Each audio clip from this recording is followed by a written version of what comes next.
Welcome to the Birdgang Nation Sports Media Show, repping the greatest team of all time.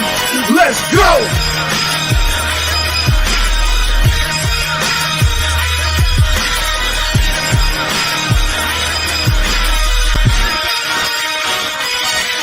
Birdgang 31, he be the host with the most. We going deep, burning teams. They ain't nothing but toast. It's in your rest there. Sirianni put me in coach, running like Miles Sanders Hill. I butt my head on the post. Touchdown! Yeah, that's coming. Devontae's crazy route running. Jalen hurting them, throwing lasers to Rager Young gunning. Come on, Rager Young gunning. Come on. On the D side, we ride, sack him with Fletcher, lay him out on the stretcher. No one can protect you. Watch Darius lay him, shutting down your routes. Come on. In my green John, eating Philly cheesesteaks. Put up your cups, wings up, if you can relate. Tailgating at the link like Gangsta Stride. To the Birdgang Nation, that's worldwide.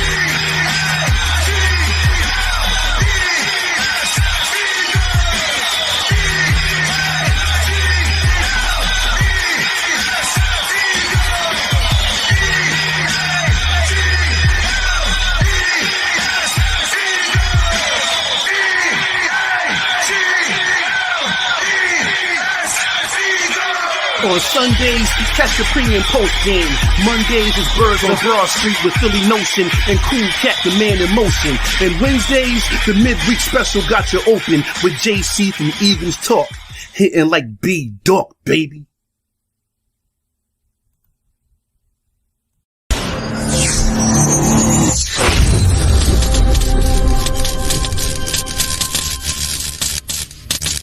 Welcome to another episode of the Birdgang Nation Sports Talk. I'm your host, Birdgang 31. Today, Nation, we have some very special guests on the panel today. Detroit Lions proud. Detroit on a prowl. Right? Sorry about that. I'm bad with the name. Close enough. Detroit on a prowl is in the building with us today, guys. Sorry about the butcher another name, but go ahead and go around and introduce you guys yourself and talk about your channel for a little bit. Looks like I'm frozen. There we go. Yeah, I'm Jim Bordeaux. This is Detroit Lions on the prowl coming at you. We rep the D in the biggest way. So I'm going to kick it over to my main man, Kurt Steele. Hey, what up, dude? Hey, it's Kurt Steele, Detroit Lions on the prowl. We are one of the hottest shows on YouTube as far as the Detroit Lions content. You know, me and my man Jim and my man LL hold it down Monday through Friday at 11 a.m. And then we got the two new hosts. My man, you know, we call him the artist formerly known as PC Payload and Big West Kivenen. They're going to be doing the Roar at 4 starting on Monday. So the afternoon show will be starting with those casted characters. But we happen to be here, you know what I'm saying, repping the 313, the Detroit Lions. You know how we get down. Man, my man LL Cool Torrance is also on that morning show with me. Hi guys. Yeah, I'm on the morning show as well. Detroit Lions on the prowl. If you guys are out there, if you want to join us, especially on this Sunday, make sure you download that Lions Nation Unite app and join us in the game day chat. Yeah, for sure. Okay, I guess I'm next. I'm Big West. I'm kind of new to this live stream stuff, but I've been a Lions fan forever. And anyways, let's have some fun. Let's have some fun. All right. Kicking it, everybody. What up, man? What's up? What is it? 0-3 at home, Eagles fans. How you guys doing?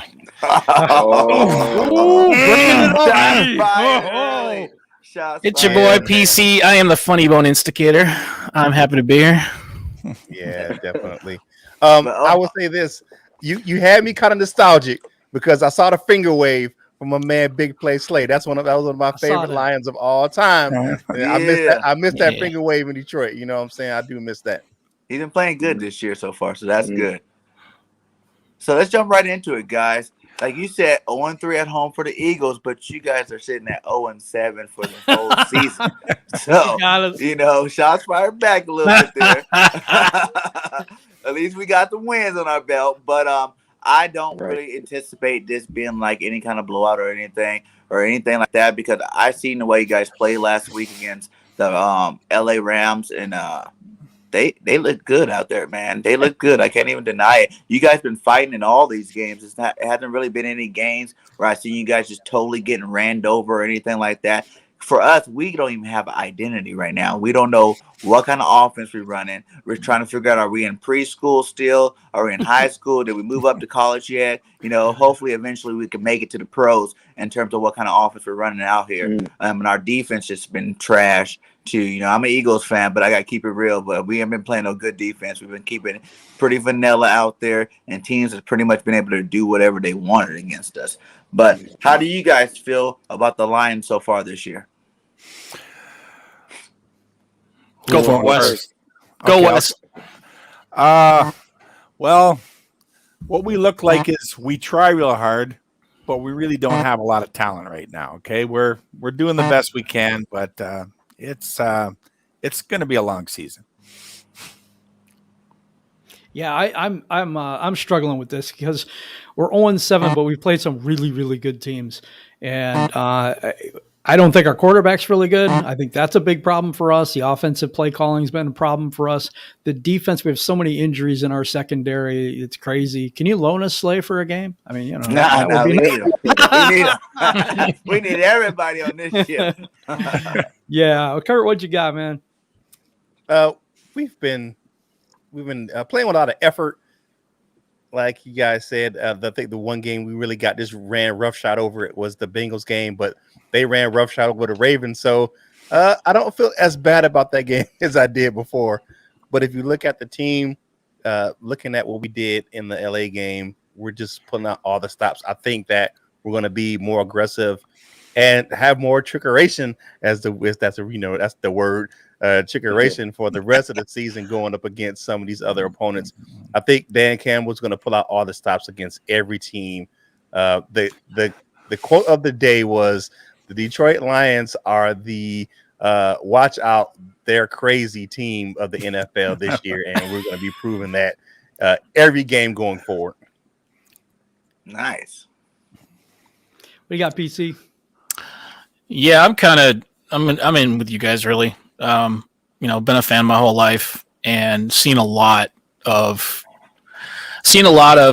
staffs just come in here and they're in and out in 3 years, and I'm a little sick of it, and finally feel like we have a coaching staff and a new owner-ish, hand-me-down owner that that's true, right? That actually care, and that's something that's been really, since Wayne Font's days, I haven't seen that, and that's been a long time. So I'm just really excited to see where this goes. I have no expectations for this year. It sucks. It's gonna be a long season, but I feel like there's actual hope in Detroit for a change. And I hope that bleeds off to some other teams. I mean, and you guys have had struggles for years too. So, I hope that this kind of thing motivates other teams to take the same route and maybe just, really try something new. And so, yeah, long season, but I'm really excited for the future for sure. And thanks for Deuce Staley. We appreciate you giving us Deuce Staley. Thank you. Hats off to you guys. You do like that. Giving us Deuce. Yeah, I'm hopeful about this season. I was more hopeful in the beginning, but you got to come down to earth at some point. The hope being wore off a little bit, but I'm waiting to relapse.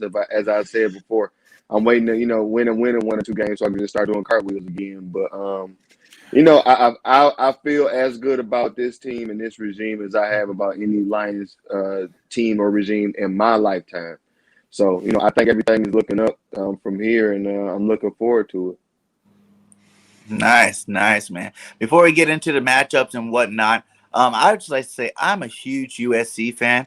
And what's going on with Amon-Ra St. Brown over there? You know what I'm saying? Like, why isn't he playing? What is the real reason why they don't got my boy on the field? He's on the field, but they've been using him as a blocker a lot. He's a really good blocker right now. And Jared Goff looks at one read and then just goes to a check down pretty much most of the time. So getting a little better at that. But if he's his second, third read, forget it. Anything past that first read, it's a wash on that one. It's either he's throwing it in the ground, or he's throwing an interception, or he's fumbling. But I mean, Last game was a little better, only 2 picks, 2 turnovers. Only A little bit better, but we got to be realistic. Hey, he's our quarterback, and we got to ride with him. So it is what it is. But like I said, St. Brown is a good talent. He is. He had a couple of games where he caught 6 passes in a row for a couple of games. So we're gonna put him. As he gets comfortable with Jared Goff, I think he'll get more passes going forward. Anybody? I'd have to agree with that. My bad. But I forget which game it was. But I think it was against the Bengals when he scored the touchdown. He did a front flip into the end zone to avoid the tackler. I thought that was like, I ain't never seen it. I've seen, you see people do flips and celebrations, but never to like evade somebody. So I was I was like, man, he cold. How was it seeing Matthew Stafford back in it? I mean, well, I guess he wasn't back in the house, but you guys going to LA, seeing Matthew Stafford play against you guys. Do you guys miss him already? Or are you guys content with what you guys got when Jared Goff there? Man, why you gotta bring up old stuff, man? Why you gotta bring up old stuff? I'm trying to figure it out. Some of you guys might like golf. You know what I'm saying? No, nobody likes Goff. None of you guys? Hell no. I don't hate him, but I don't like him. hate him. I just don't like him. It's not a hate thing. It's just, he can play somewhere else. No, I miss Matthew Stafford for real. You guys think you guys going first round quarterback this year? No, Hopefully not. Unfortunately. I don't think so. Unfortunately, on a few levels. I don't think there's anybody there this year. I think if there was, we might, but you go get Slovis from USC, my guys. Nah, bruh. No. If you look at the top level, if you look at the premier programs that have, top name quarterbacks, they're all underclassmen this year. They're not, sophomores and juniors. Yep. Yeah. Mm-hmm. And most of those guys aren't going to be coming out this year. Yeah, we do have 11 picks. We may take a quarterback, but it won't be with our very first pick. We have 2 in the first round. So nice. We'll see. I don't want one in the first round at all. There's too many other players. It's a lot. You guys know what you can do. You guys can always trade us those 2 first rounders, and we'll give you Gardner Minshew. Nah, that's a bad idea. Not a good idea. Heavens, he got jokes, man. If give us a Philly cheesesteak for that's what I was gonna say. If you throw in some Philly cheesesteaks, we'll think about it. We'll give you Jared Goff for a case of Phillies. Yeah, right. All right, well, let's get to some more about this game. You know what I'm saying? You guys are looking for your first win. We're looking to get back on the winning streak and hopefully salvage somewhat of a season. What do you think it's going to take for you guys to beat the Eagles this week? Pressure, more pressure. Seriously, we got to play really good defense, and our run game is going to be really important in this game. If we can establish the run, I think we'll have a better chance to win this game.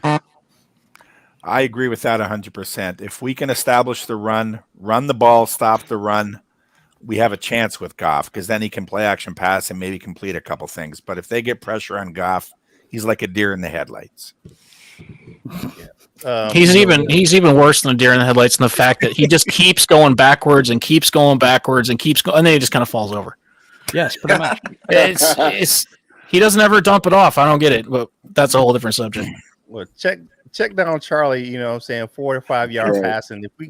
If we can keep him, if he can do that all game and just not turn the ball over, run the ball effectively, and stay away from number 2 on the defensive side of the ball. You guys will not like. Yeah, we had a bad lesson in the last game. We stayed away for number 5 for most of the game, but when the chips were down and we threw out number 5, it really cost us the game. So looking at Jalen Ramsey, so we stayed away from number 2 for most of the game. Because he's been locking receivers down all year. We used to seeing that in the Motor City. So we stay away from him, establish the run, get after Hurts. Just pressure him all game, bring multiple blitzes from different angles like we did with Matthew Stafford. I think that's the one thing that really kind of rattled him during that game, because I thought he was going to have like 600-yard passing during this game. But we mixed up the blitzes a lot, kind of stack the line and then drop guys out in coverage, so you really didn't know who was coming on the blitz. Right. Of course, keep pressure on Hurts. One thing I said about our matchup with the Rams, I said use the boxing analogy. Styles make fights. Like I thought that our offensive line was a good matchup for their defensive line. I think we're gonna need to have similar type of game plan going forward. You guys got Hargraves and what's Fletcher Cox and even Milton Williams over there. I want us to draft Milton Williams, by the way. But you guys got pretty good interior defensive line, so you got to push those guys around.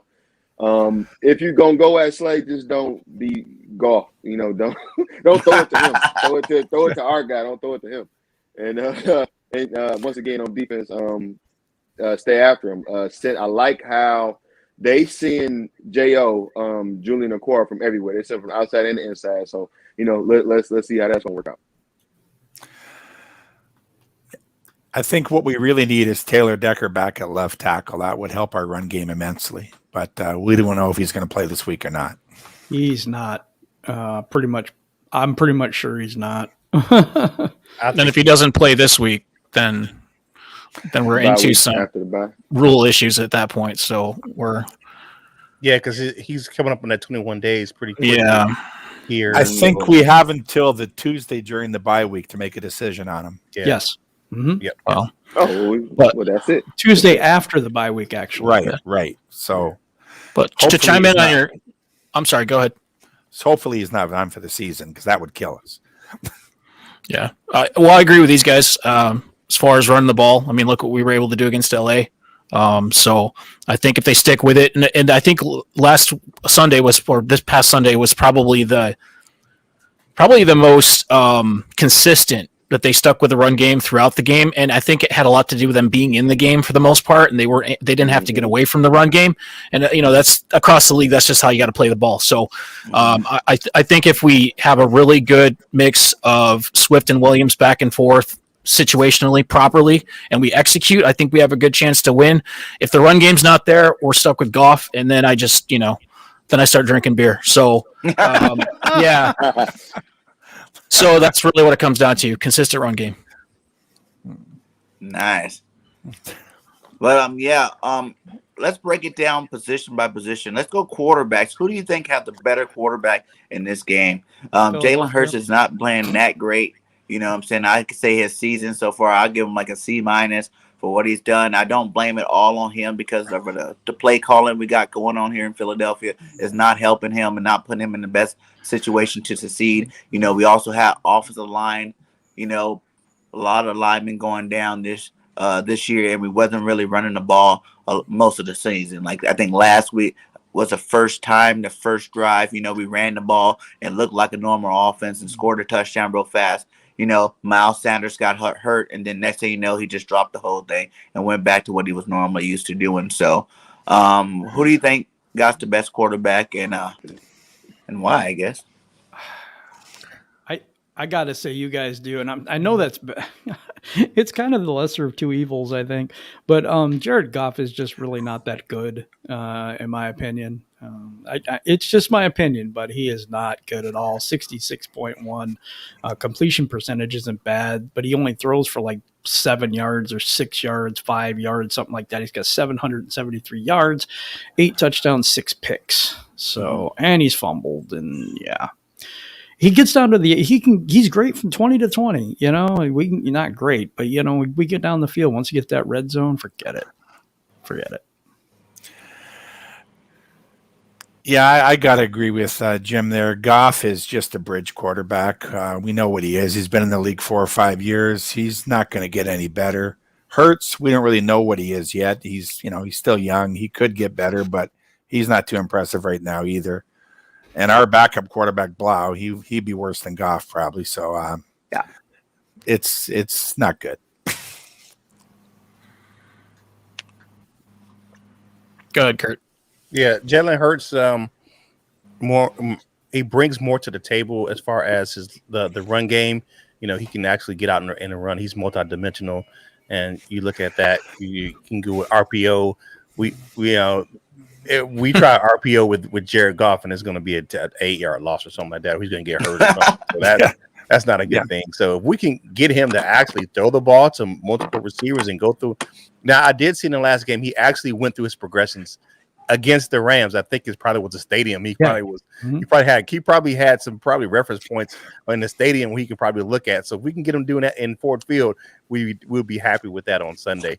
But as far as with the intangibles that Jalen Hurts has, he's just right now the better quarterback of the two. How can we get Jared Goff to feel comfortable in this offense? Until we do that, we're going to continue to have the poor play from him. And we got to remember here in Detroit is that we have everything's new, brand new, and not quality parts.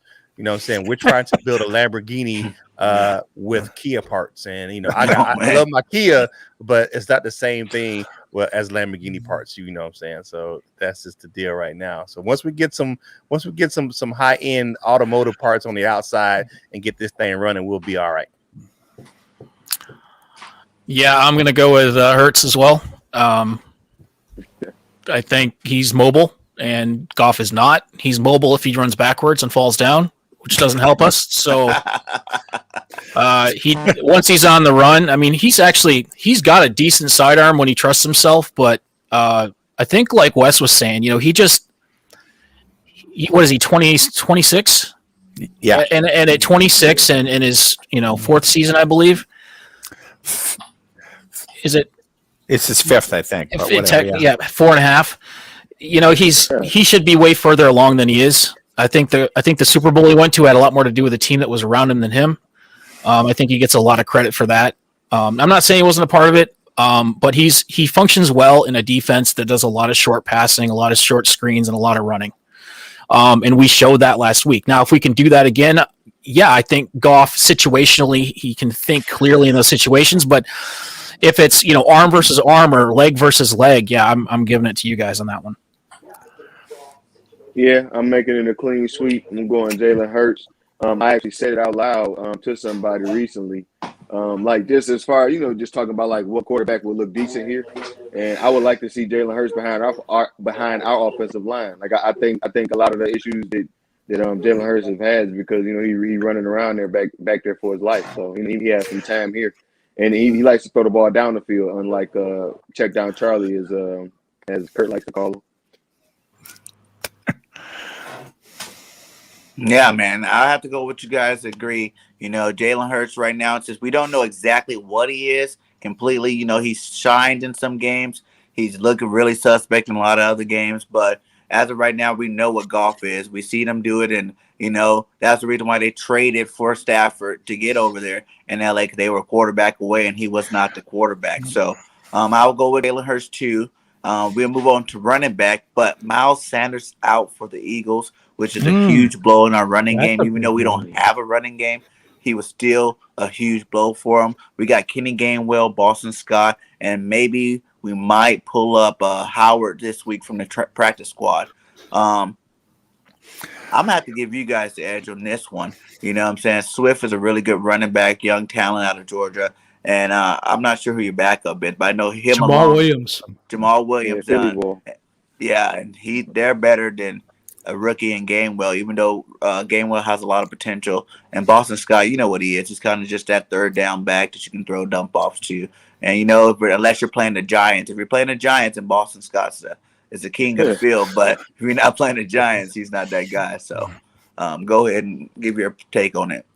Swifty and Swaggy, baby. I got to go with the fellas. You know what I'm saying? 32 and 30.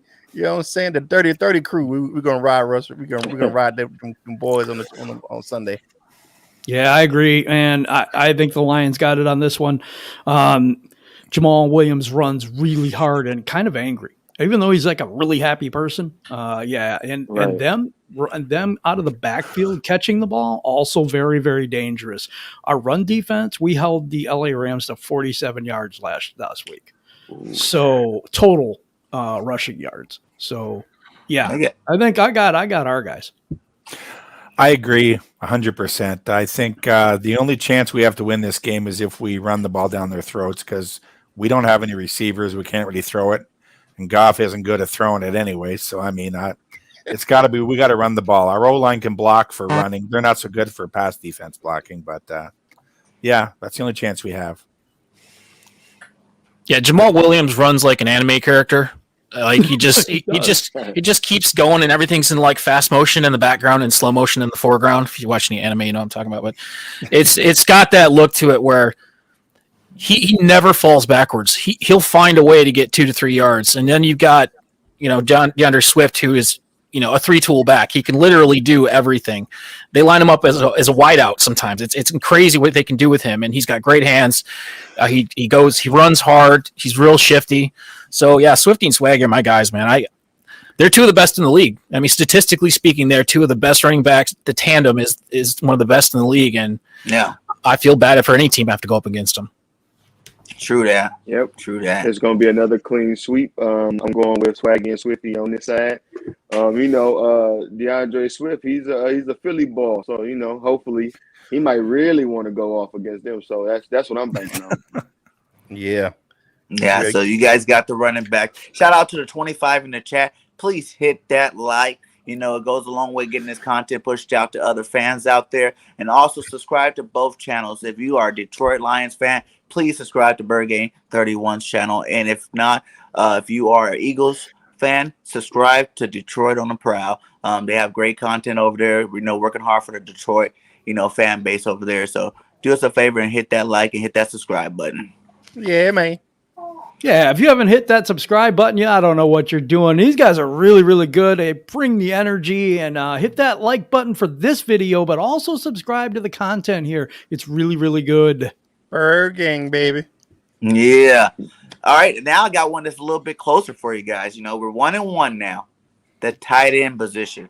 Because you guys got a pretty good tight end over there, and we got a pretty good tight end over here. You know what I'm saying? That just cleared some room where he can finally breathe now that Zach Ertz is out of here and Dallas Goedert. You know what I'm saying? And I think now you're going to see the best come out of Dallas Goedert. You're going to see him working a lot more hard to show the league he is a top tight end in the league. But you guys got a tight end over there, Hawkinson, and that boy over there. He's like your leading receiver, right? He catches mostly everything over there. All respect due to Dallas Goedert, you know what I'm saying? Because I've followed his career a little bit, man. But I got to roll with TJ. Hey, I got a shirt on. I got Hockamania on my Hockamania running wild. Hockamania go run wild on them boys from Philly. I got to have TJ, my man. See, you need to take that shirt and mix it with Mitchu. And then you get Hockamania and Mitchu Mania together. We'll take a third round for it. We'll take a third round. I'm trying to give us garbage. Would you take golf for Gardner Minshew? Yeah. We'll give you that contract. We'll give you that contract for Gardner Minshew. We'll get out of Gardner Minshew. Yeah. I like Hawkinson in this matchup, but I don't like the fact that we don't use him enough. I don't think they try to force it to him a little too much. I think because Goff can't throw deep most of the time. He tries to, but it's always overthrown and something messes up, whatever. But I really think talent-wise, I think T.J. Hawkinson's got this one. Yeah, definitely. I not even being 100%. a homer about it, Yeah. Okay. Hawkinson's got talent, but Goff usually can't get him the ball. I mean, it's not 100% Goff's fault. Sometimes he doesn't have the pass protection, and he's not very mobile back there. He runs like he has work boots on, but I mean, yeah. And other teams are taking away Hawkinson too. They're double teaming him a lot. So I mean, because they know we have no wide receivers. So that's usually what's been happening. Yeah. Yeah, I don't know a lot about Dallas. I'll be honest with you. I haven't really. I know of him. I've watched him play, but I don't know much of his background or anything. Obviously, I know a lot about TJ, and if Goff knew how to get him the ball consistently, he's top 3 in the league. But we're a smaller market. He gets name recognition, like when when we're on TV and it's a national announcer or whatever. He's well known. It's just doesn't get the ball consistently. So. Great hands, can do everything, doesn't go down easy. I got to go with my boy Hawk. Okay. Yeah. As far as what I believe talent, I'm going with Hawk, but who's probably playing better or who would probably be used more is definitely Dallas Goedert. Even y'all's I can't think of his name right now, but y'all's 82, I think, is if that's your backup, the other backup tight end, the third tight end, I guess, or now the backup. It's pretty nice. But hot, but as far as talent, but Dallas Goedert probably have a better game. Yeah, it's all situational, right? Like who's better depends on who gets the ball. And if the guy getting him the ball can't get him the ball, then what does it matter? It's unfortunate. True that. Yeah, those skill positions are reliant on the quarterback, wide receiver, tight end. They can't flourish if the person who's supposed to get them the ball is throwing the ball into the ground or turning it over or fumbling and whatever else. Or he's just throwing it away. he can't get off his first read. So we all on this panel. I know Dallas Goedert. I've watched him a little bit. I watched him in college, but we look at TJ Hawkinson, his skill set with the routes he can run, with his hands, he is a better tight end, but he doesn't have the guy getting him the ball. So I think who's better, TJ? Who's going to be used more? Goddard. Okay.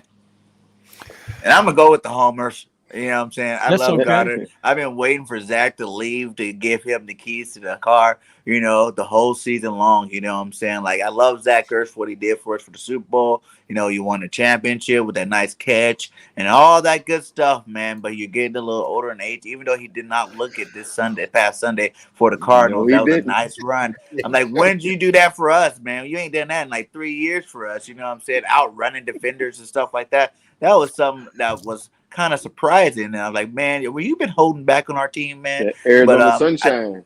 Right? Like Blake Griffin when he went to the Nets. Right? Dallas Goedert, like I said, he still had a pretty good game last week. You know what I'm saying? I think he had like 6 catches for like 70 yards, something like that. So I'm going to ride with my boy, thinking every game he's probably going to get a little bit better. And if Jalen Hurts is smart, he'll keep going to Goddard because the middle of the field is usually open with the way we play offense. That leaves a big gap over that middle of the field for Dallas Goedert to eat a lot. So I'm going to go with Goddard this one. But obviously, you guys got the tight end because the panel voted more against Yeah, Goddard, that's not fair, though. The panel's not biased or anything. I don't know what you thought. Come on now. Let's go to the receivers. We got Devontae Smith, Quez Watkins, Rager, and that's all you need to go that far in terms of our That's receivers. about as far as you need. Good, man. Right there. You got this. I'm going Philly on this one. There's no point in even talking about our receivers. Our top 2 receivers are out for the season already. Man. They're on IR. We're done. I like Amon-Ra Brown, though. We like our guys. I like Khalif Raymond, but I'll play. I'll play on this one. Head to head. Yeah, go ahead. No, I was just saying I'll play. I'm not going Detroit on this, but I'll play just for the sake of doing it. If you include, we're not including TJ. Okay, so if Saint Brown gets targeted, guy can ball out. He's a freak athlete. I don't know how much you guys paid attention to the just like preseason and all that. The dude is a freak athlete. He's amazing at college. His work ethic is insane. He's the future in this, whether he's a slot receiver, I'm assuming he's going to be in that role most likely in the future. But, you got him, Khalif Raymond being 5-0. This dude can ball. He's quick. He's got great hands. You see him lay out flat to catch that ball on Sunday? My God, the kid balls out, right? But who's throwing to him? It comes down to that. I hate to bring that back into it, but it's always going to come back to that. Like Kurt was saying, when it comes to these kinds of position players, it all comes back to who's throwing the ball. And true, sure, we got guys that can catch it, but 2 guys. That's if you include Hawkinson, that's 3. If you kind of include Swift, you got basically 4 that got good enough hands to catch it. But Goff can't throw more than 6 yards, 7, 8 yards tops. And if it's coming out 12 yards, the thing's wobbling like a weeble wobble thing. Like, I haven't seen a clean pass out of him past 10 yards, maybe a couple. I mean, Jack Fox has got a better spiral than Jared Goff, which is sad. Yeah. And true. So, I'm sorry for this long-winded answer, but I got it. But I had to play because all you guys are like, screw it, it's Philly. But yeah, but yeah, Philly. That's where I'm going with this because I'm trying to explain it the best I can to put a little, energy into our side. But there's not much you can do. It's like putting lipstick on a pig, man. There's not much you can do about it. It's still a pig at the end of the day. So you have a rookie as a fourth round draft pick, and you have a bunch of guys who spent most of their career on the practice squad on other teams. We just don't have that talent, as far as so we don't have it. It is what it is. What's that? It is what it is. So we got to give it to you guys on this one and that matchup. Do you guys miss Fulgham at all? I mean, he didn't play for us enough. So yeah. No, there's nothing we could have done about that because we weren't the ones to let him go. Yeah. I mean, us. I mean, but that regime that let him go is no longer in Detroit. So, I mean, hey, it is what it is. Yeah, ask us that question in like 2 years, then I think we'll have a much better answer for you.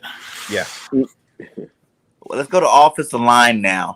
I'm not sure how your offensive line is. I know you guys got first round pick and Penny Sewell. We got Lane Johnson back. Mailata just got a fat contract at left tackle. But both of those guys played like garbage last week. I'm hoping that's just a 1 week thing and they come back ready to play this week because that was horrible. But we got Jason Kelsey, he's a perennial Pro Bowler in the middle there, and a first round pick in Landon Dickerson and Jack Stoll in our offensive line. So how do you guys' line look this year? Well, if it was healthy, it'd be better. Yeah, we're hurt. That's what offensive line looks like. But they're playing for what? But they're playing good. They're playing. Brown's been playing really good. You don't hear his name a lot, and that tells me he's playing well. When you don't hear offensive lines, when the black and white stripes aren't calling their name, they're doing okay. So, yeah. Yeah, I'd have to agree. Like it's the injuries. Like our Pro Bowl center is out for the season, and our best left tackle hasn't played all year, and but the guys that are in there are doing a pretty good job. I mean, it's better than I thought it would be.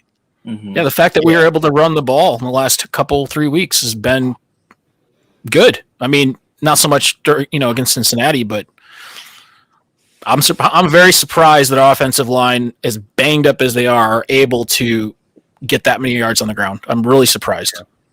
If you're asking if it's our line or your line, I'm gonna ride with the Honolulu Blue on this one. I just think that the way they play together and the way that our offensive line coach Hank Fraley has these guys playing, injured or not, you just rotating guys in, and there's not really a big drop off, in the lineman play where they're playing solid. They can run the ball. Things with Jared Goff, sometimes a few sacks that I've seen, some of those guys he's holding the ball too long and not getting rid of it, and I can't put that on the offensive line when the guy's not throwing the ball down the field, or if he's checking it down, or he just doesn't, he's just backing, like PC said, he's just backing up into the pocket. You can't take you can't already start in shotgun and take a 12-yard step, drop back. That's just a recipe for disaster. But I think the offensive line is playing better, and I think they're playing good. So I would say the Lions' offensive line is better than the Eagles. Yeah, that's a good point, Kurt. That's a really good point about him holding the ball. Because what do you expect the offensive line to do? If your quarterback's holding the ball for 5-6 seconds, what do you expect? I think our offensive line would be better if we ran the ball more. You know what I'm saying? Like I tell everybody, when you're 300 and something pounds, 50, 60 pounds, you're not supposed to be backpedaling the whole game. You know what I'm saying? Like that's not something normal. You know what I'm saying? Pass blocking is one thing, but usually you mix in the run, let them get aggressive, beat up on the defensive line for a little bit, before you get back into your pass sets. It makes it a lot easier for them. But when you're just backpedaling all game long, that's why our linemen keep getting hurt. They got hurt last year. They got hurt this year because we want to throw the ball 60 times a game, and that just doesn't work. No one wins in the NFL throwing the ball 60 times a game. That just don't happen. Yeah, I think but we do it, though. We're 0-7, so what do you mean? That's exactly what I mean. Our offensive line has been playing better, I believe, and like everybody just said, they're giving him time.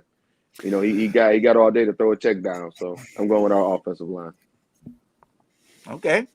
I got to go with ours too. We actually showed up and ran the ball a little bit against LA, and that's a tough defense to run against. We've had tough defenses most of the year. I mean, I think that and even though Frank Ragnow's out for the year, I like Jonah Jackson. He's a second-year guy, pretty good left guard, and then you moved Panay over to the left tackle position. He locked up Joey Bosa in his first game. I mean, he played pretty good against Aaron Donald. It was kind of a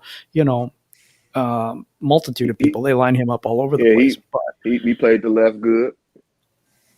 But we did really well against them, and so I don't know. Just based on production, I think that I'd take us.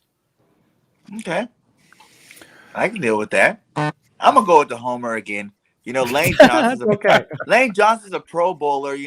Future Hall of Famer, one of the best right tackles in the game. Yeah, he had one bad game, but he's still Lane Johnson. Kelsey's like always been one of the best centers in the game.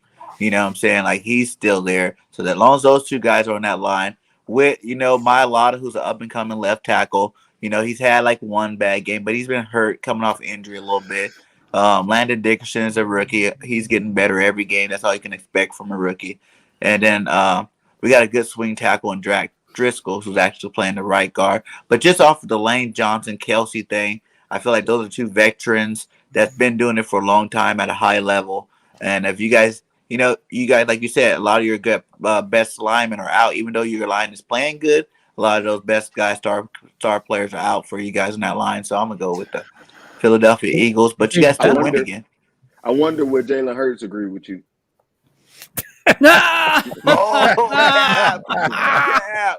Shot fired. Oh, goodness. We go see you on Sunday when big number 99 come rolling through, and we got number 55 like my man Jim got on right now, the young fella Derek Barnes. Because hold on, I got him on the phone. Hold on. No, he says no. I'm sorry. Yeah, Hurts said no. He said no. Sorry. Yeah, that was a good one. Talking about. Who do you guys think in the chat right now? Who has the better offensive line, the Eagles or the Lions? Put an L for Lions, an E for Eagles. Let's go to the defensive line, because I know this is where we're going to win. We got one of the best defensive line in the league. We got Mr. Hargraves, who's one of the best defensive tackles playing this year in the league. He got a lot of pressures, a lot of sacks. We got Fletcher Cox, who's a Pro Bowler. Sweat and Barnett on them ends. I'm going to go Eagles D-line here. But you guys can tell me a little bit about yours and if you guys choose yours. We have some people out on ours, but I like Aleem McNeil as a nose. He's a draft pick. He's a rookie. Levi Onzarike is in that mix. Julian Acquire. Romeo's out for the year now too, so it's like it gets a little repetitive after a while. But I think we got a pretty decent defensive line. I don't think we got a secondary, but our defensive line isn't bad. What do you guys think? I agree. Our defensive line is pretty good. Some of them are young, but I mean, you got Trey Flowers, you got Aleem McNeil, you got Williams. I mean, it's a rotation. I mean, a lot of the young guys are playing above. They're playing pretty good for rookies, but probably Phillies might have a little better overall line than us because of the experience. But I think by next year we'll have a better D line than Philly does right now. Yeah, I think that. Just with the Fletcher Cox thing, I think with him and the other defensive tackle, I think that they kind of just kind of with the experience and the long term play. I just think we're still a little green on that defensive line. I do too. I just think that with experience and you guys got the defensive line on this one. Yeah, I'm going to go with Kurt actually. If you look at our defensive pressure when they go 4 down, it's not actually there's pressure, but there's not a lot of contact with a quarterback, whereas Philly's got a lot more experience with that and statistically is better. So if you're going, say, the 4 or 5 down D-line versus D-line, I'm going to go with Philly. However, our offensive line's been playing pretty good, all things considered. So I think that part's actually going to be a lot more even matchup. But yeah, defense versus defensive line, specifically those guys, I'm probably going to give Philly kind of a small edge on this one. Yeah. I give Philly the edge Yeah. too. I just wanted to make sure I told you because I don't think I said it. No, I like the point that you said. I like our offensive line versus y'all's defensive line. Y'all even got one of our guys over there, Brandon Graham. I don't know if he's been playing or not, but I know he's He over hurt, there. man. But He's no, out for yeah, the you season. guys definitely got the names, but our guys is hungry, man. I think our front seven might be playing better than y'all's collectively, but y'all probably got a better defensive line right now. Yeah. All right. Well, now let's go to the one that I'm not so proud of at all, and that's the linebacker spot.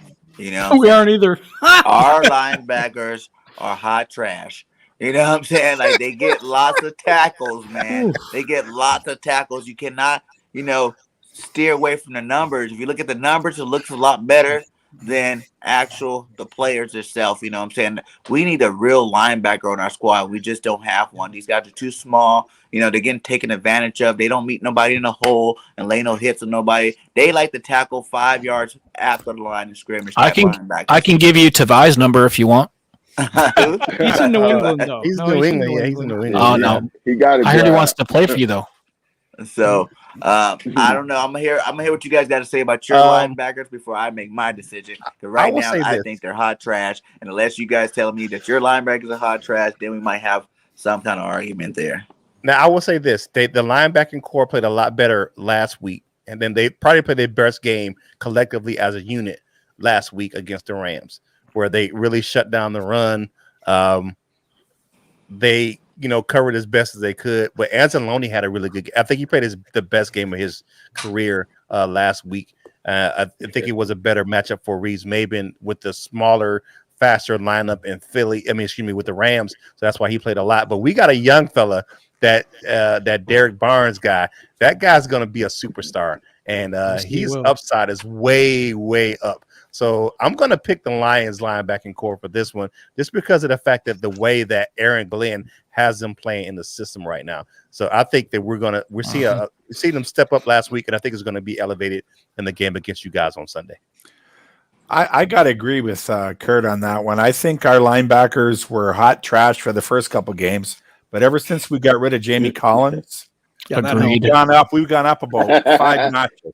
We're letting the young guys get in there now, and we're actually covering a little bit. We're making tackles. Sometimes they're a few yards downfield, but we've been blitzing with linebackers too, and that's actually improving every week, I think. So we're not great, but we're not hot trash anymore. Yeah, I'm right with Wes on this one. If you would have given Derek Barnes the start at the beginning of the season and Collins wouldn't have played, think about how much further along he'd be now. Yep. The amount of times I was yelling at the TV, like, please put in Barnes. I was texting people while watching, and, it's just like, what the hell's going on? Because Collins just looks like he has feet in cement or something. I don't even know what that was all about. But and Anzalone, I think he's finally starting to get comfortable in this defense. And I think him paired with Reeves-Maybin, who I've been really happy with. I've been preaching his name for years for him to get a chance, because the few times they put him in the last few years, they put him in these goal line situations, which I always thought was really strange because he's such a small guy, but he's so quick. He doesn't always get the tackle, but he detours or at least gets a touch on the guy and throws him off. So, yeah, they're young and they're a little raw, but man, I'm telling you, like the last couple of games, I saw a big jump. And if we're going off hot trash versus young, I'm going young and hungry versus hot trash every day of the week. Man, the chat is giving your linebackers the business right now. No, they are. I'm telling you, there's Eagle fans. There's all Eagle fans telling you that. Can we skip the linebacker position, please? Like, we do not need to talk about these guys. They're not even worth it. You know what? Just heard enough from what you guys said. I'm going with you guys linebackers too, just because I've heard enough. You know what I'm saying, from you guys. But whoever hasn't spoken on it can speak on it. But I've heard enough. I'm picking you guys linebackers as well. But whoever hasn't talked can go ahead and do that. LL? Yeah. No, Matt gonna be real short and sweet. I'm rolling with ours. We got Barnes over there. We got Anzalone stepped up. And Jeremy Reeves-Maybin. So. Yeah, definitely. Yeah, I like ours too. I think Barnes is very instinctual too. He has a nose for the ball. He can also cover too. And he's very intense. He hits hard. Anzalone's picking it up. And Jalen Reeves-Maybin, I totally agree with you, PC. I thought he needed a chance from a long time ago, but he's so good on special teams, they wanted to keep him there. I think that's why they didn't give him an opportunity. But man, he looks good too. So I got to give it to us. Yeah, and that last regime that he really played for, they played bigger linebackers. They played a lot of big guys, and he was kind of the odd man out, being only about 235 pounds. He was the odd man out. They played linebackers with they had with Tavai up 270 or something like that, something around that area. I mean, we have really big, slow linebackers in the last regime. Yeah, we went full on conversion in the last season till now, from weight to speed, full conversion, and it's starting to really pay dividends. Definitely, yeah. Nice. Well, let's go to cornerbacks because we got boy Big Play Slay over here leading the way for our cornerbacks, and then we picked up Steven Nelson from Pittsburgh, and Avonte Maddox has actually been playing really good. Slot Nelson barbecue chicken slot corner there. So I like our corners. What do you guys think about your corners? They suck. No, I'm just kidding. They're young. It's not that. The thing is we've had so many people hurt. I mean, Jeff Okudah, the number 3 overall pick, who's really not that good anyway. But he's hurt. He's out for the year. And then Ifeatu Melifonwu is out for the year. And we just got the phenomenal AJ Parker is out now for a while. So we have all these injuries, but Jared Jacobs is really good. And help me, PC, with the Warrior thing. Yeah. Warrior. Say it with me, Jim. Warrior. Sounds like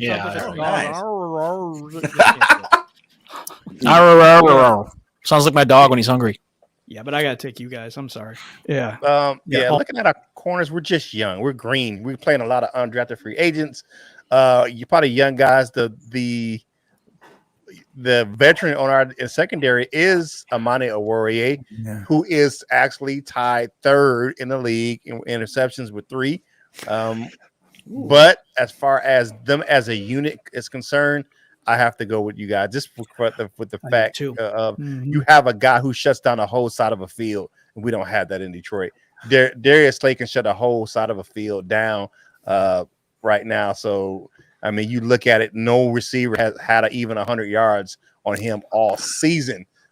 So you look at what Darius Slay is doing over there in that secondary, just with that, and when I miss Big Play in Detroit. That's my dude right there. I do yeah, too. And he has a place in my heart because I sent Quandre Diggs something to sign for me one time in training camp, and not only did he sign it, Slay signed it, Quinn signed it, Glover Quinn, and then the one guy signed it. I was like, oh, well, he signed it. Well, thanks. But Nevin Lawson signed it too.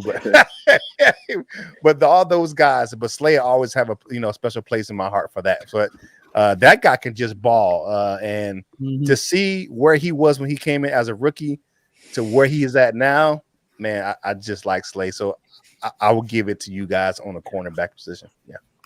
I have to agree with that too. Philly's got the nod on this one. We got too many injuries, and the guys that are playing are way too young and too green. But they're getting better every week. We got a good cornerbacks coach back there in Aubrey Pleasant. He's getting what he can out of them, but they're too green, baby. Yeah. Yeah, Wes, you got it, man. That's exactly what I was saying.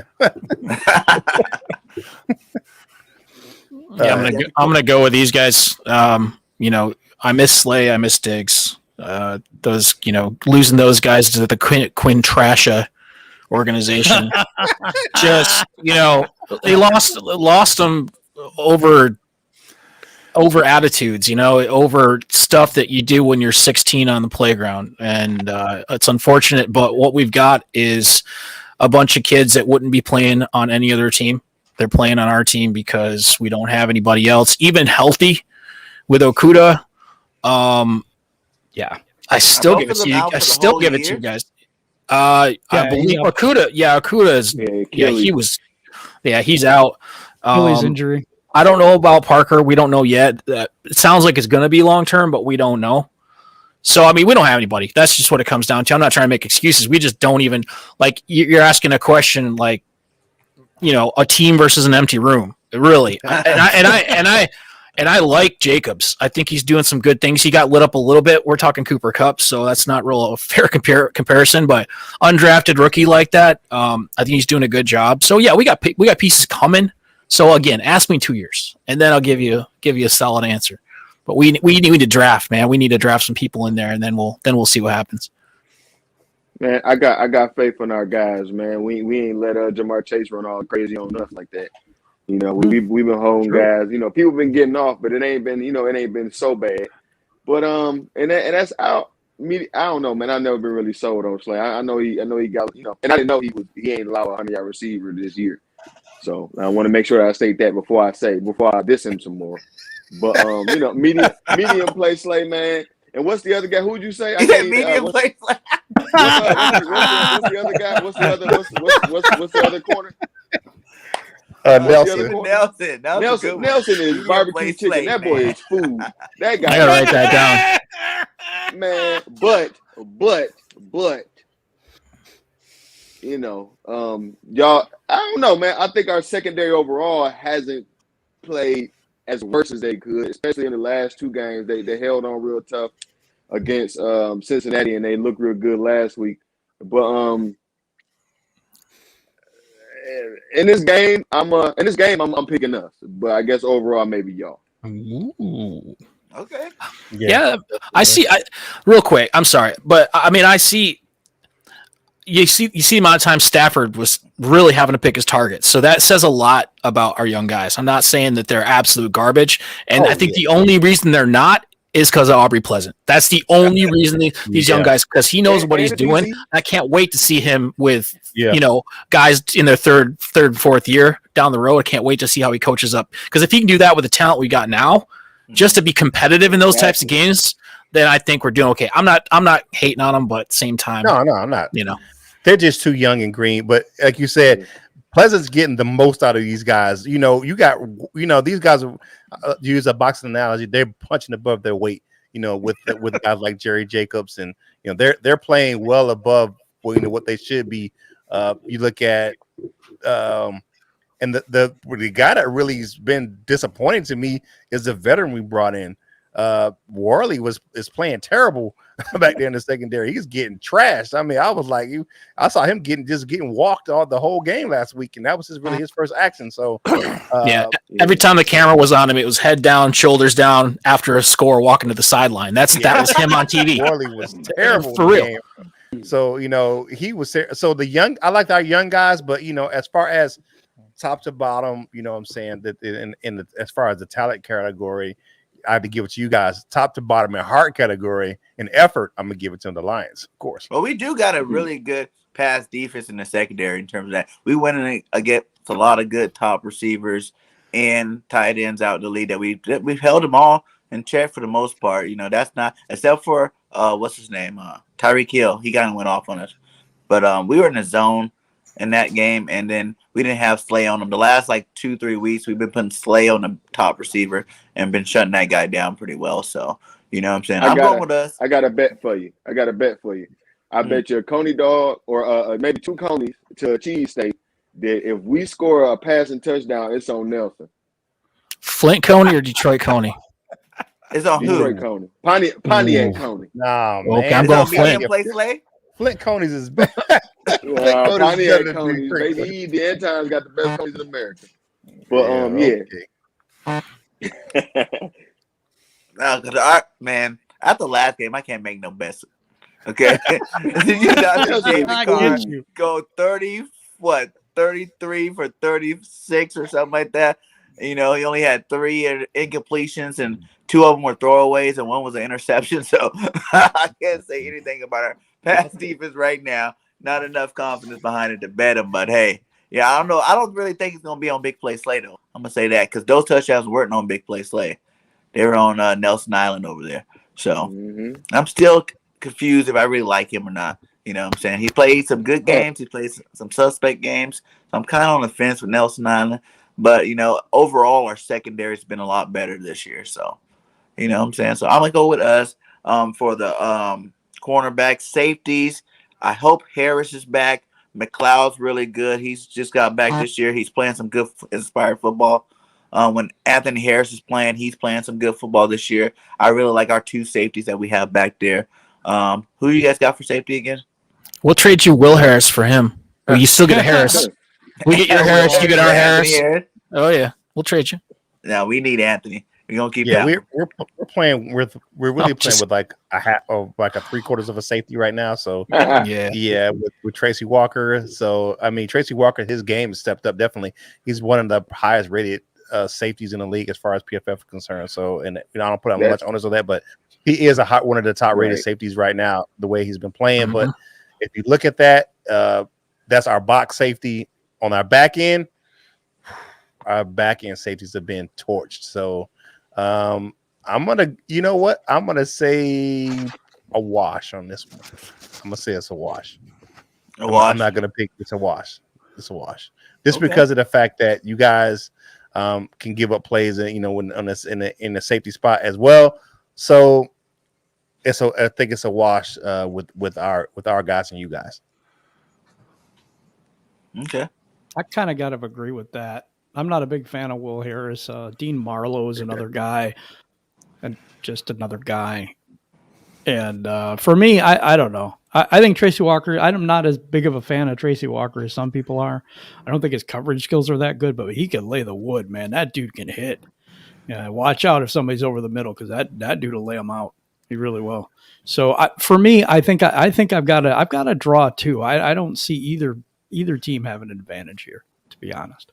Yeah, I got to agree with that. Tracy Walker, he's okay. He can lay a hit, make some mistakes sometimes. Will Harris is just hot trash, so I'm not a big fan. He's no good. But I mean, I've only seen Philly play once this year. I don't know how bad your safeties are, but ours are average at best. Yep, I'm right with Wes. I'm a little more high on Walker. I think that Patricia had him on a leash, and I don't think that's the case anymore. You even hear stories and see things where he's having live input during the game, saying, "Hey, let me do this, let me do that," and they let him. They basically let him loose, and he's made some good decisions.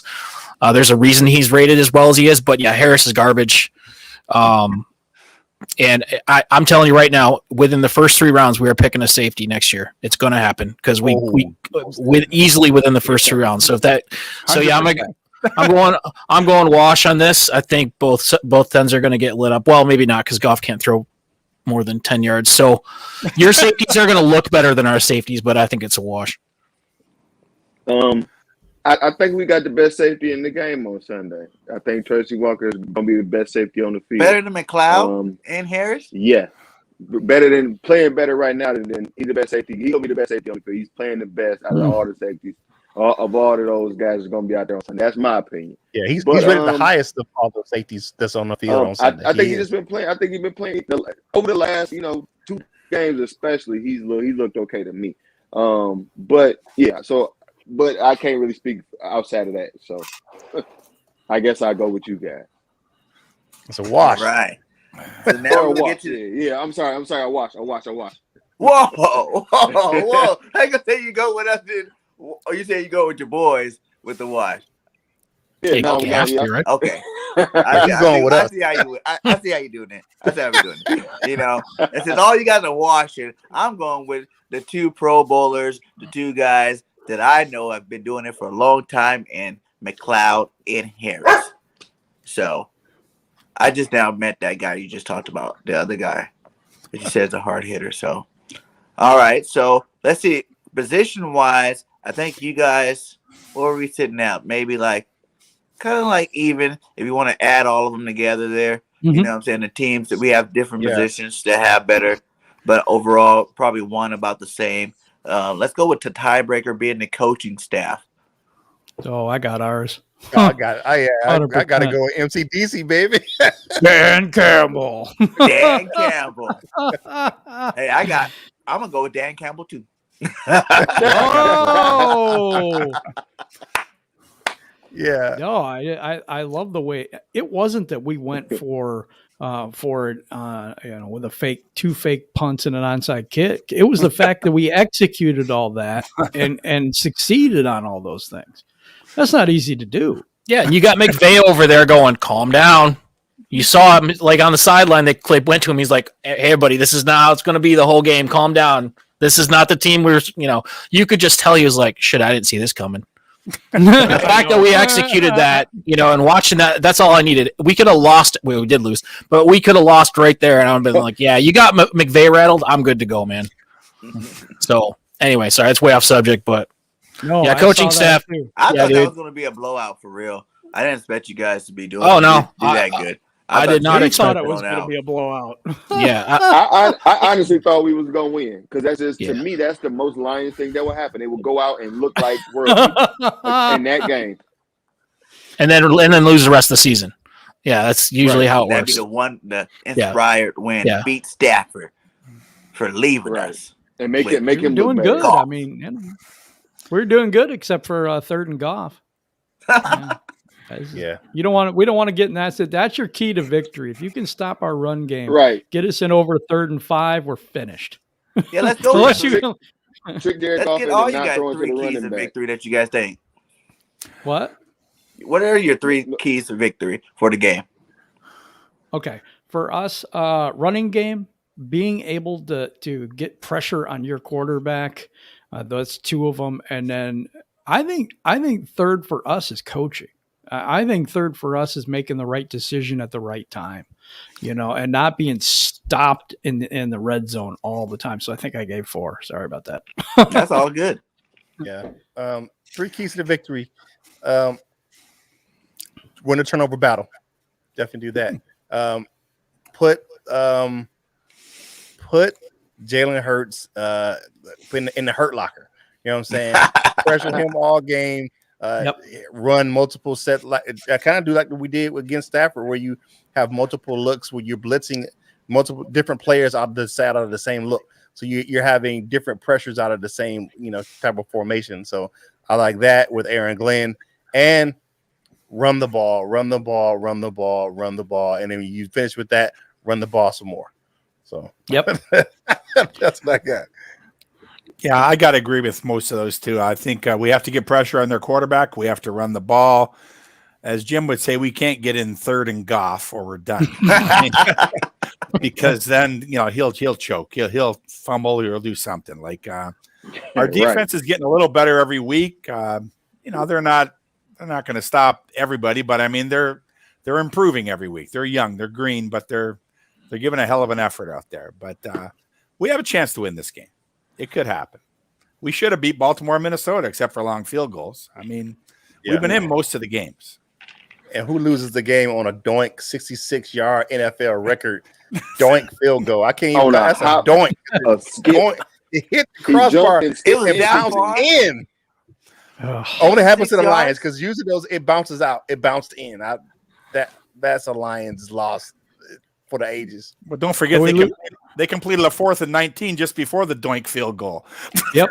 Oh, the one Make with it happen. And Baltimore the one with the false start and the they never and called, the delay of game. Yeah, delay of game wasn't called. Yeah, I mean, whatever. That's Lions luck. Yeah. All right, so back on track, right? Three keys to victory: score in the red zone, and score in the freaking red zone. That's all we got to do. We've proven that we can run the ball. We've proven that we can stop the run in most cases. We've proven that we have good special teams. We've proven that we can execute on special teams. We've proven that for the most part, if we don't give the quarterback 10 seconds, we can do fairly well in midfield passes. We can do all those things and stay in games. We've proven that. What we can't do is score in the red zone. We haven't been able to do that all season for the most part. So you can run the ball down to the 20-yard line and stop throwing the ball at the 20-yard line. Just keep running the ball, and we're going to win this game. I like that. My 3 will be number 1, throw at Nelson. Number 2, win the trenches on both sides of the ball, offense and defensive line. And number 3, Swaggy and Swifty all day. Yeah, definitely. Yep. Hey, what I'm saying, and I just say what Jim said. Shout out to all the, Proud Nation that showed up in the chat. You guys came strong today. We got 30 in this chat right now. 31, it says. man, shout out to all you Detroit Lion fans for coming in, checking out the show. Much appreciated. Hope you felt welcome here on the Birdgang Nation Sports Talk. You know what I'm saying? We try to make all fans welcome because, you know what I'm saying? I'm not one of them content creators that like to hate on everybody. I like just talking some good football and having as many people on here as possible so we can have a good football conversation. Yeah, definitely. We appreciate you, man. It has been. And guys, Lions fans, I have a challenge for you. All the Lions fans are in the chat right now. If you can hit the subscribe button and really help out the channel, I want you to do that. I think everybody's hit the like button. And if you haven't yet, please hit that like button and show up and show out for Prowl Nation. And Eagles fans, too. Their link is inside the chat as well. Go hit that subscribe for Detroit Lions on the Prowl and, help their content get their channel built a lot more, be a lot more effective, and have some new subscribers over there, have some Eagle fans over there, so we can talk about this game on Sunday with them on their channel, after the game's over. So that'd be a good thing to do too. That'd be fun. All right. Yeah, Sounds definitely. good. So there was another question I seen.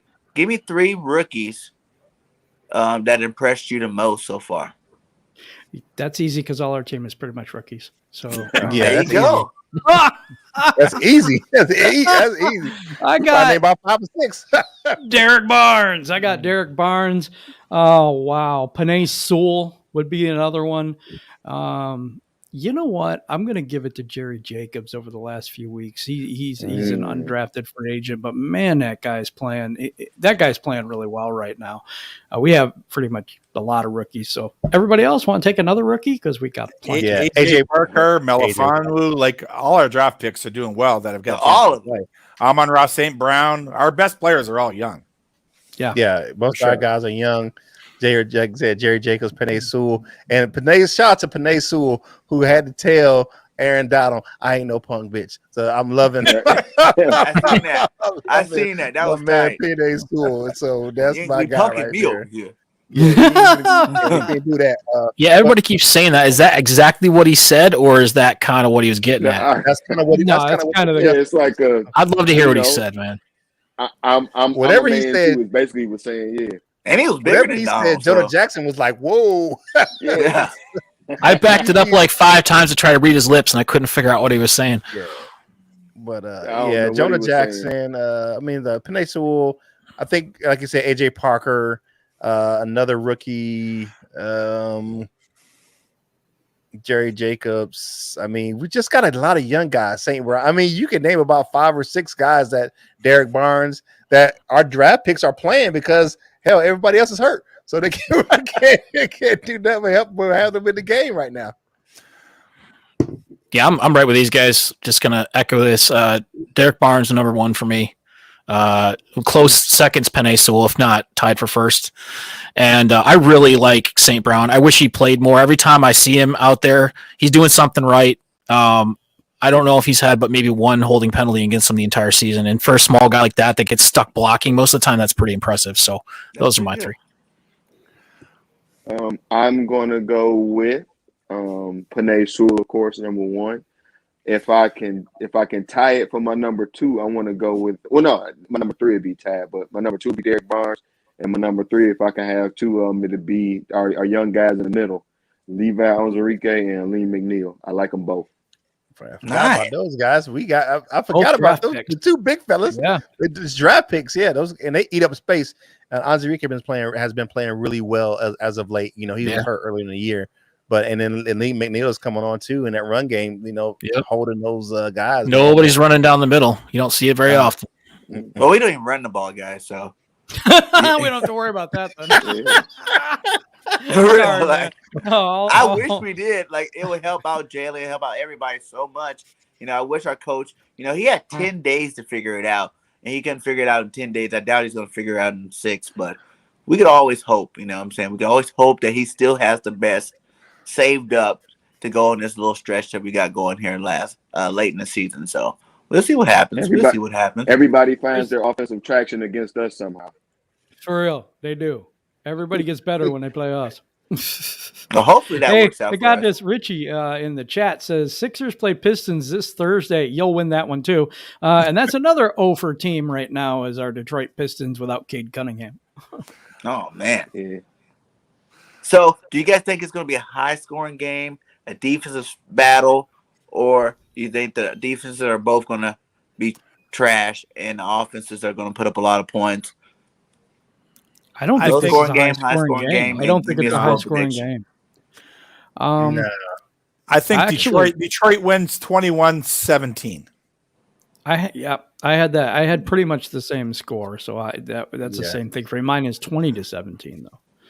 So looking at the over under for this game is for only 48 points. I'm probably looking at 24-13 Lions. And I got Lions as well. Yeah. This is one of the 3 games that I had on my list that we might win this year. And I think it came down to, I really was holding off to see what the injuries are going to be like.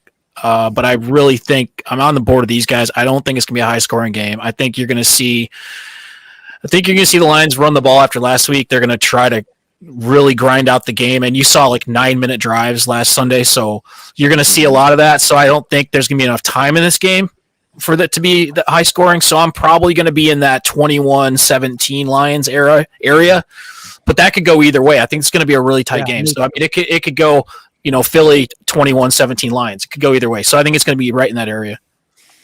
Like last second 70 field goal for you guys. No, I'm kidding. No, yeah.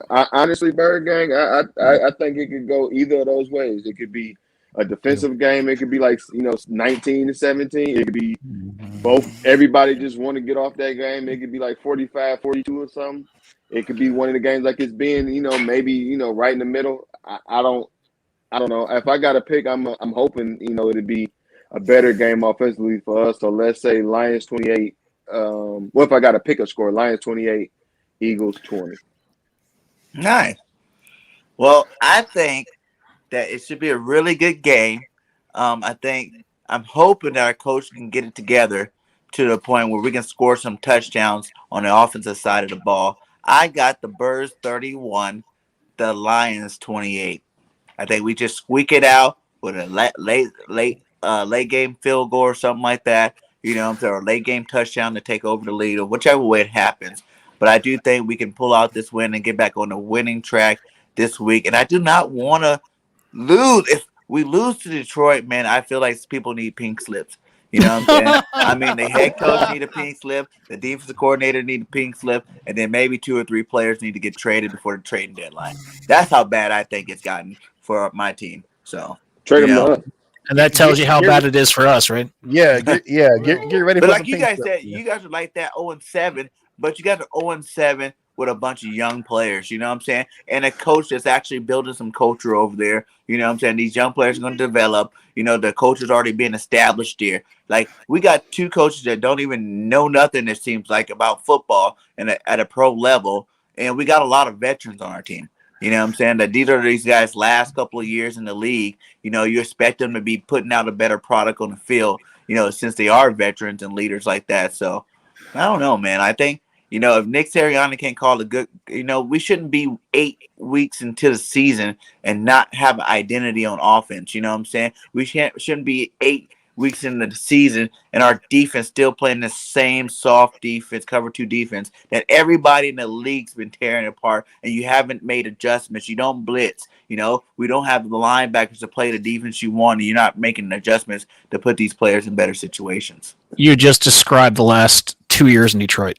You just described to a T what the Patricia regime did to a T.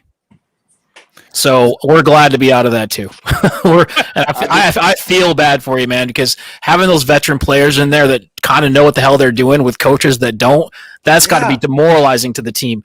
It's way worse than a bunch of young kids that don't know, something from a hole in the ground and they just want to play football. It's a whole different situation. So when you got a coaching staff like you got, man, I feel for you. I do.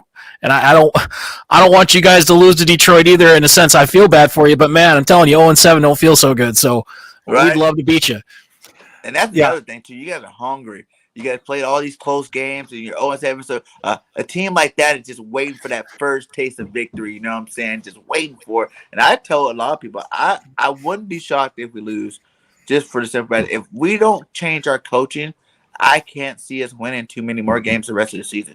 Just because it's not it's not a winning formula. You know what I'm saying? It doesn't matter what the play. When your players are coming out on national TV, telling everybody that the scheme that we're playing, is not working. I'm not able to play at a high level because this scheme's garbage, basically. You know what I'm saying? Like, it tells you something. When you have Fletcher Cox, I've never even heard Fletcher Cox come out and talk bad about anybody, especially no coaches. You know what I'm saying? Like, we had the Sticks defense for years. It won us the Super Bowl, yes, but it still had its flaws, to the point where you expected someone to say something about it, and they never did. But to have these guys come out, even McLeod was like, we got to learn to disguise things better, even no matter what plays called and things like that. Like, that's bad. You got Dallas Goedert saying, I don't know why we don't run the ball more. Devontae Smith after a game, man, I wish we run the ball more. You know what I'm saying? Like, these are all-star players talking about both sides of the ball, coaches basically. You know what I'm saying? That you guys got these garbage plays,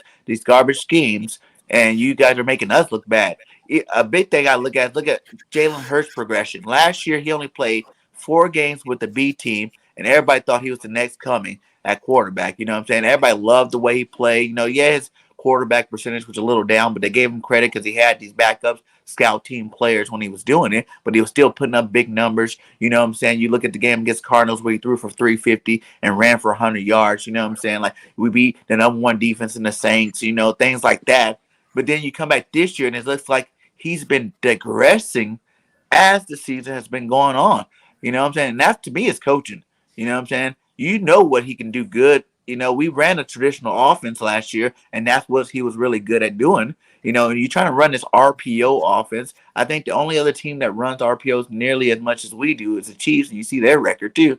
You know what I'm saying? They're not doing that great either, and they're a high-powered team. You know what I'm saying? Patty Mahomes over there with 16 turnovers already, for the season. Like, that's kind of crazy, and no one's talking about bench, Patrick Mahomes. He's the face of the franchise. No one's saying bench him, but everybody's like, Hurts sucks. I don't think Hurts sucks. You know what I'm saying? He only had 10 starts. He's only had 10 starts, 11 starts. And if no one was really that great. There's been a couple quarterbacks that have great rookie years, but usually on average, a lot of quarterbacks struggle their first year, getting the first year in the NFL. And the coaching is not helping them out at all, like 0%. You know what I'm saying? So yeah, we had this. I'm sorry, go ahead, man. Go ahead.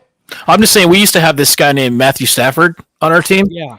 And terrible quarterback. And for over a decade, they didn't know how to build a team around him. And somehow he has this these emotions of steel where he barely ever gets upset, and he was inside. And look what he's doing with a good coaching staff and a team around him now. He's the talk of the league. So yeah, it has everything to do with coaching. Because you got these veteran guys that are starting to talk, and it's not good talk, and that kind of stuff is infectious through the locker room and not in a good way. Mm-hmm. So that I've seen it. That happened here. It drove players out of Detroit. You got one of them, and I miss him. So we understand completely, and hopefully they can learn from that, and the ownership can turn it around. But finally, we are, and I think that's the only reason I have hope. Because if this was Matt Patricia again and we're 0-7. Mm-hmm. I'm having a hard time keeping the TV turned on. Real hard time. So, hope the best for you guys, but, on our side of it, at least they finally started making the right decisions. Facts. The Lions, man, they've played some tough teams. San Francisco, Green Bay, Baltimore, Chicago, Minnesota, the Bengals, and then LA. Every one of those games is just crazy. The Baltimore had to beat us with a 66-yard field goal, last second field goal for the Vikings, and that was his longest ever. And that set a record. That's 2 times over 50 yards that the Lions got beat by a field goal. That's an NFL record. So bad that we went and got Prater because we didn't want him to beat us. Yeah, we had some games where I feel like we shot ourselves in the foot more than we actually lost. Like I said, we played some good teams too our first 6 games. The first 6 game was our hardest part of the schedule. You know what I'm saying? We had the Niners, you had Tampa Bay, you had Dallas Cowboys, you had, Carolina, who was good at the moment when we were playing them, they were still playing good. I think they were like 4-1 or something like that. Kansas City, all these guys like that, where it's like, okay. The Raiders, I wasn't even thinking the Raiders were going to be as good as they are right now at this point of the season. I thought that was going to be a win on our record before the season started. I'm like, oh, we got the Raiders. That's when our nice little stretch starts. But no, they came out and put a whooping on us. So, what were you guys' 2021 predictions for your team this year? I think 5-12. Yeah, I thought we'd win 5 or 6 games, but now we've got 15 guys on injured reserve, so I had to change my pick down to maybe 3 wins. I mean, we're playing a bunch of rookies and undrafted free agents. I mean, they're playing above their pay grade. I mean, they're actually giving an effort out there, but we're not going to win more than 3 games. Like you started out with 5-12, and now you're going to 3. Yeah, there's Three a lot of wins. injuries. There's a lot of Yeah, injuries. a ton of injuries. I started out between 5 and 7 wins. Now I'm down to about 3 and 14. What my prediction is for the season. Yeah. I was between 3 and 6, and I always leave that space because of injuries. And the more injuries we get, the less the more I tick it down. So I'm at 3 now, but I mean, I was at 6 max, and I would have been happy with that. But 3 is where I'm at now. If maybe just 2. I mean, if we can beat you guys, we have a chance to get 3. If we lose on Sunday to you guys, I think we're at 2 wins max. Mm-hmm. Me too.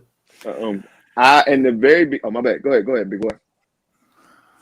Oh, I was going to say, yeah. I mean, out of those 15 guys on injured reserve, 7 of them were starters. I mean, it's pretty rough. And not just starters. We're talking Pro Bowl centers. We're talking, we're talking first string. Good left tackle, best 2 wide receivers, best 2 offensive linemen. Yeah, it's not just guys going down. It's the best guys we have are all down, and that's the biggest problem. Right. Right. I thought, but in the beginning of the season, I was saying anywhere from 10 to 11. I'm also a very, very, very hopeful fan. Hoping all day. I am over here. Yeah.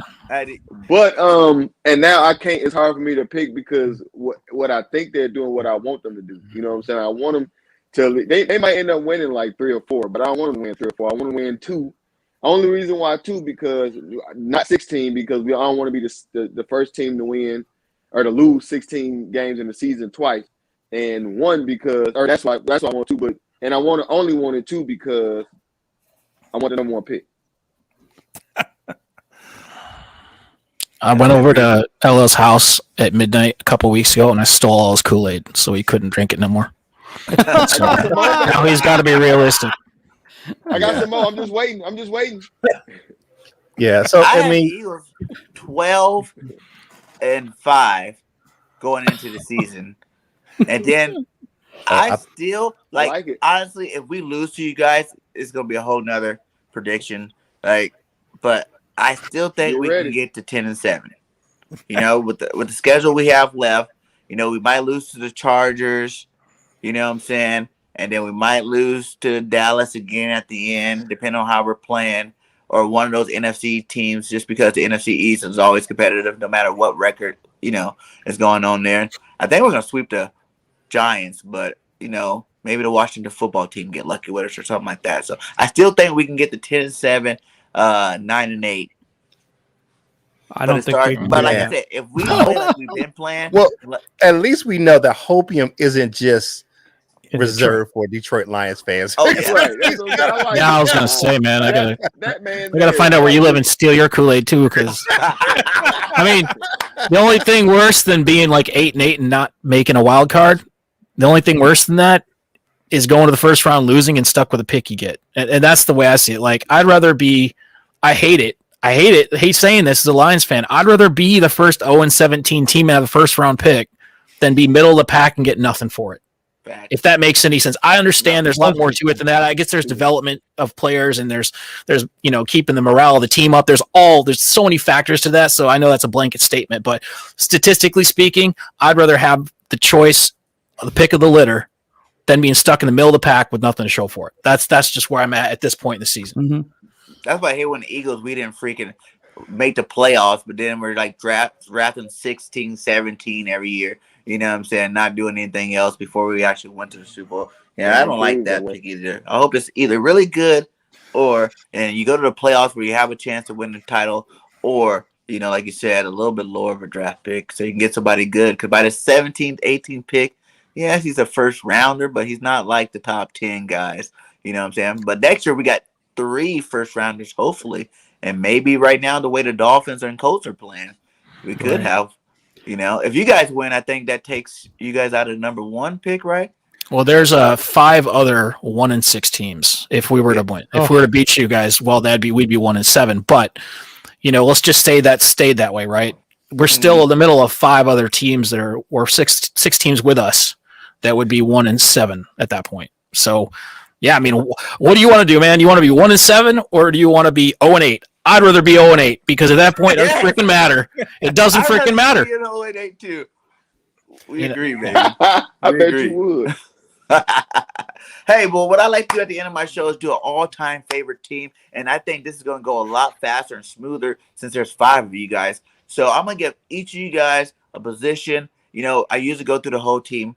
So a couple of guys, you know, this is just your favorite player at the position, you know, being a Lions fan overall. You know what I'm saying? It's not the who has the best stats for the Lions. So I'm going to go and start out with you, and then we just wrap our way around. We'll start out with the quarterback. Who's your favorite Lions quarterback, and who would be backing him up? Of all time? Yeah. Just your favorite, not the team. It'd be Matthew Stafford, Bobby Lane. Matthew Stafford, Bobby Lane. Okay, next. Who's man? Jimmy stole my thunder, man. Your favorite? Matthew Stafford for sure, yeah. Okay. You guys all want to do it too, or do you guys want to do position? Oh, we can. You can just take it to the next position. Go ahead. Okay, so the next one you get running back. Give me 3 running backs.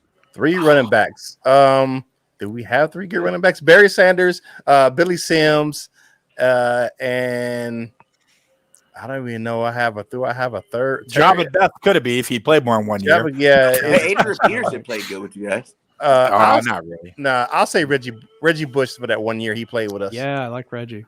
Okay. Next will be tight ends. Give me 2 tight ends. 2 tight ends? Yeah. Well, I'm going to go TJ. I think he's the best tight end we've had in a long time. And I'm just going to go Dan Campbell because why not? Why not? Good pick. Receiver, give me 4. 4. Oh, man. Calvin Johnson, Herman Moore, Johnny Morton, and I like Roy Williams, man. I'm going Roy Williams. Roy Williams, he was a beast back in the day. I remember Roy Williams. Yeah, that would have offensive been line. Each of you guys give me an offensive line since there's 5 of you guys. An offensive lineman? Yeah. Geez, I'm going Panay Sewell. Frank Ragnar. Frank Ragnar. Yeah, so I was going with Yeah. I was going with Ragnar. Let's see. Is it? I don't even know if I was. I can't. He's talking about. Yeah, I got to go with Frank Ragnar. That was my guy. Go old school. Say Kevin Glover or something. I don't know. There you go. That's Lomas the Brown. route. Yeah, I was going to shout out Lomas, but yeah, I got to go with Ragnar, man. He's a beast. He is a beast. Man, who'd y'all leave me with? I'm gonna go with Go with Jerry Ball.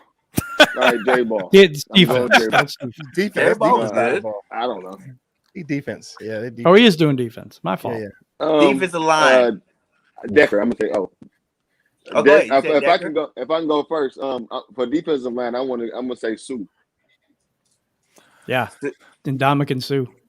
Okay. Yeah, down get some time. You can't see my shirt. Defensive We need line. 4 of them. 4 defensive line. We're going. Dominican Sue, Robert Porsche. Yes. Good one. Oh, yeah. I always forget his name. Big Baby, I used to call him. Sean Rogers. And Sean Rogers. and Al Bubba Baker. Remember Al Bubba Baker that's a back good in one. the 80s? Yep. Yeah. I'm gonna say who else? If I got I don't know. That's it. Somebody You else know what? get The it. young guy, I like that he was in Detroit as long as enough for me was Cliff Averill. I loved Cliff Averill. Yeah, I loved the Cliff way he Averill was played. good. Cliff Averill was really good. Honestly, when he was healthy, was really good. Yeah, he was. He's one of our Yeah, when healthy yeah. guys. Yeah, he was. Steve-O Grant. with He always Luther makes me do Ellis. this too. Someone needs to give me one Luther fullback Ellis is for a Grant good because they're my guy. Corey fullback. Schlesinger. Sledgehammer. Corey. That's it. That's it right there. Yeah, that's the Yeah, one of the he- greatest Corey fullbacks of all Schlesinger is my time. guy. Yeah, Dexter he's our, Buffy. he's our best fullback ever. He said Jack Buckus, Doug English. Oh yeah, Doug Hospital English. now. Forgot about him. I forgot about English as well. Yeah. I don't ever see Penny Sewell. Give me 3 linebackers. Whoever's next. Chris Spielman. Yep. So I got Chris Spielman. I got Stephen Tulloch. That's his name. DeAndre And with Levy. I'm gonna go DeAndre Levy. really Yeah, new school. DeAndre Levy, Chris Spielman for sure. Okay. So It's next all- is 3. Was that 3? Yeah. Yeah. The next guy, give me 3 cornerbacks. Oh, it's got to be Dre Bly. That's- It's got to be my man Big Play Slay, and it's got to be I ain't gonna say it because y'all ain't old enough. Dick LeBeau, I'm going to go with Lem Barney in there too. Lem Lem Barney. Barney. or Absolutely. Dick Night Train Lane. Lane, how do you Mm. that guy? That guy's a beast. I was gonna say Dre Bly. Dre Bly played good Dre ball Bly, too in yeah. Detroit. Yeah. That's for sure. 3 safeties. Have we had any- Glover Quinn. Glover Glover Quinn. Quinn. Yeah, Um, Glover Quinn was probably our best safety. Quandre Oh, Diggs, who's they that? moved him back Benny to safety Blades. for a week. Benny Oh, yeah. Blade. Yeah, Benny Yeah. Blade. Who You got does his the line- autograph when I was like 8. However, I don't know. I wasn't 8. I was in high school, but yeah, I remember getting his autograph in the tunnel once. That was pretty cool. Yeah, Benny Blades. Benny Blades, yeah. I'm trying to think of anybody else, but we have not had great safeties here. That's kind of Yeah. what it is. We're gonna draft one, hopefully. Don't worry. Well, let's hope so. So that was how many? That was 3. Favorite We had kicker 2. of all time. I couldn't Favorite find- kicker. You can't find Oh a my third gosh. We've had so many good ones because that's We're all gonna we've go ever Hanson. had. I'm gonna go Hanson. I like Eddie Murray, but I don't think he was as good as Hanson. Yeah, Jason Hansen was the best Hansen one. was Hanson. Best one hand down, yeah. Prater was Hansen. good too, but not as good. Potter? Prater was Yeah, No Hansen was just money, dude. Every time you put him out there, it was money. Anything within 45 yards, automatic every time. Oh, Ray Crockett's a good one too. And I've he seen was- it in the chat. Oh yeah, Rick Crockett. Yeah. Grant knows like every player on every team. Whenever I does this, he just be dropping names, man. Just dropping them. Everybody's like, oh yeah, that guy. I think Grant's like 100 years old. I love him though. He's the best moderator you can have on your channel, man. I love that guy. I don't like any the other safeties aren't anybody I like. William White maybe, but He said other than that, no. Jimmy Allen, William White. What about What Louis about Delmas? punters? You guys said kicker. Who be your punter? Oh, Lewis Delmas. Lewis wasn't Delmas he? was good. He just got Was hurt. really too. good. He Yeah, just got couldn't- hurt. Couldn't stay healthy. He was hurt. Yeah. Story of our Punter. life. Foxy. Yeah, the guy we got now is very good, Jack Fox. Jack He's Fox. best in the baby. Fox is the best in the business, man. He just is. Eddie Murray and Jim Arnold. No, yeah. Well, you could go Jim Arnold, but I don't. I think Jack Fox is the Fox real has deal. got a bazooka for a leg. Like, it's He ridiculous. really does. He could stand still and punt at 60 yards. It's ridiculous. With it. This guy's got a crazy leg. So, And he can And he come used from to play corner with the quarterback. rest of them too. oh yeah, and then he can throw better than our quarterback. So there's that. Yes. What And about he can get some guys too on that coffee. Wasn't he a corner or quarterback in high school or college? I Yeah, think he Jack was. Fox. Yes, he was. He was. Yeah. He was. He was. who would be the defensive coordinator for your team? That's a good one. Mm. Wow, that was a good one. Terrell Austin. Who? Terrell Austin. I think we got a good one now, Aaron Glenn. But, I Yeah. like Aaron Glenn new as at it. well. I was I like trying to Joe think of Austin. past ones, and we've had some really crappy ones. I mean, yeah, Anybody but Patricia. oh, yeah, that's true too. And we've had some really bad ones that we really have. What about Terrell Austin pepperoni? Terrell Oh, Austin yeah, was yeah. with Sue and The guy Yeah. with the Tales from the Levy and all Crypt those guy. guys. Yeah, the Crypt Keeper. I Offensive love Mel coordinator. Gray as kick returner. That's my favorite. Yeah, Mel Gray was a beast. He was amazing. Who's your favorite offensive coordinator? Not Jim Bob Cooter. Wow, We haven't No. had a lot of them. we've we had really a lot of haven't bad any ones. good ones. We haven't had any good ones. Yeah, we have a whole bunch We've of had a them. They ain't- bad team for a long time. And Remember I'm gonna Moose say- Davis? That was terrible. Yeah. Well, run and shoot. Yes. Run and shoot yourself in the foot, basically. I I don't was gonna say know. Daryl Bevel. I don't know. Said And he didn't really make it here either. David Levi. Wayne Fonts was head coach. He called a lot of the offense, though. Fonts had a He lot did. to do with that offense. He did. Will he be Who your is head Maxie Bone? coach? I'm unfamiliar. Yeah, DC. That I think you're right about that. I'm If we're going, are you going head coach next? Because if we're going Yeah. head coach, I mean, I'm until Campbell proves himself, I'm going Fonts. But Fonts, yeah. I think they have a lot of similarities as far as just their relationship with the players and just their energy, and so I really think I think that Campbell is kind of the second coming and what we need right now. So it's a toss up, but once Campbell gets some time under his belt, I mean, already behind the guy, but once he gets some time on his belt, I really think he is going to be the one guy that finally does it here. And it's hard to say because I have said that more than once in my life, and I think we all Me have, too. being Lions fans. Mhm. But Yep. but it's different. I hate. I don't know how to explain it. It's goosebump different, if that makes any sense. Like it just is different, and it's not just him. It's the whole coaching staff and the demeanor, I should say. And I am very excited, very, very excited what we can do with this coaching staff. You guys didn't like Mike Martz? No. He was. I didn't mind. Wait. I didn't did. mind. Yeah, he was cool. I didn't mind Mike Martz, but I'm trying to say this in a nice way. His balls were cut off here. I mean, he really wasn't able to implement the offense that he actually wanted to run. So Yeah. that was kind of rough for him here. And what about Todd Moore? He said for OC. He's pretty good. Pretty good. It's a while back, but pretty good. Not bad. Well, hey, man, we are an hour 40 in. We still got 21 in the chat. Much love to all you guys. Please hit that like and subscribe to both channels. You guys want to go ahead and give me, your final thoughts on this matchup and where they can find you at on all your social media platforms. Oh, yeah. We are Detroit Lions on the Prowl, and we have a website. We have a Facebook group. We're in TikTok. We're kind of everywhere. And you can find us there. But final thoughts for this game. This is going to be a tight game. And it kind of depends. It kind of depends on who shows up. I mean, if the Lions show up and they can run the ball and the defense plays well, we can win this game. It's a home game. We should have some advantage there. I've got the Lions winning 20-17. Yeah, I can. You can see me on Big West Kivinen on YouTube, and I also watch Detroit Lions on the Prowl, and I'm going to be on some other websites too. But I think the Lions can win this game if Goff doesn't turn it over and if we run the ball successfully. But other than that, Philly's going to win, so it'll be a close game. Go ahead, Ella. All right. You can follow me, LL Cool Torrance. Spell how it sounds. On Instagram, and I'm a part of the Detroit Lions on the Prowl telecast that debuts every day at 11 o'clock a.m. So make sure you check us out there. And I'm also on the Lions Nation Unite app. Same name, LL Cool Torrance. Come on and chat with us, man. Yeah, I'm PC Payload. I friend of the show of Detroit Lions on the Prowl. I do some stuff with We Are Lions Nation. And new to these guys as far as with their new show coming up here next week. But just thanks for your hospitality more than anything else.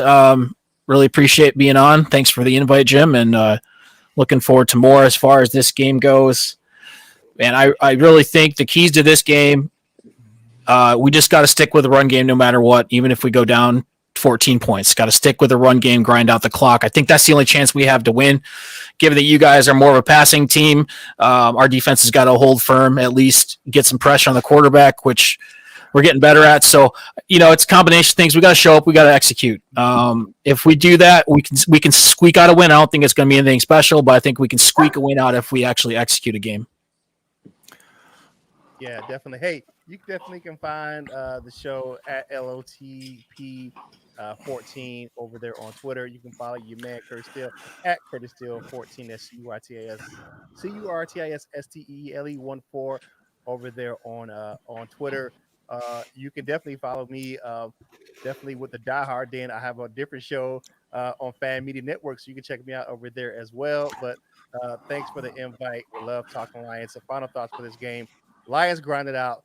We run the ball. We stick with the plan. Lynn calls the best game of his career. and we go ahead and get that W on Sunday.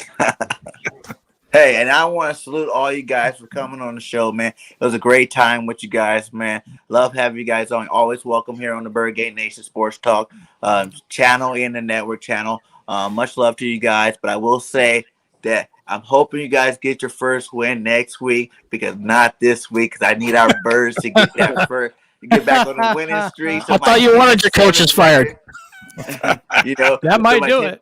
So my 10-7 record can come back to life now. So, because I tell you, if we lose this game, we might not win another game the rest of the season. I don't think. Like, I really think it's that bad. Like, if we look at some garbage, if we look at the last 2 games, man, it's gonna be horrible for us. So I'm hoping. I said this against the Raiders, but I'm hoping we turn it around this week and we can get back on that W side of the thing. So.